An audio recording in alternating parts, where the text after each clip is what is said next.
Hi everybody, this is Noelle from Petitti's and we are doing some pruning. It is early March. It is beautiful outside, so we got outside and we are taking care of some pruning, some trees, diseased, dead, and damaged. Remember, remove anytime you possibly can. And then crossing, weak branching, all those good things, we're doing that. But look at, we can do the grasses at this time of year too.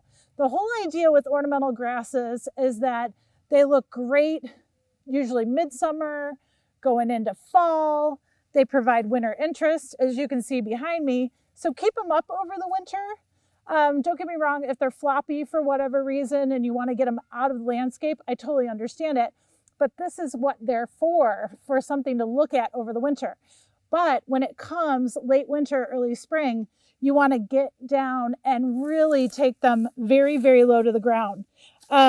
So this grass, what I did is first I tied off the old grass, make sure that it's stuck into a bundle after I cut it. So that's what we have here. And then I just took some hedge shears. They need a little sharpening, and went down as low as I could with the hedge shears. You can follow this with a weed whacker as well if you want to get lower.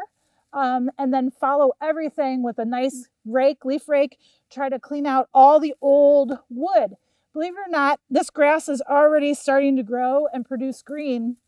And if you leave the old stems and the old grass on there, it gets stunted. It can't grow through those old stems. So make sure you try to clean out as much of that old growth as possible, okay? That's completely dead. You don't need it.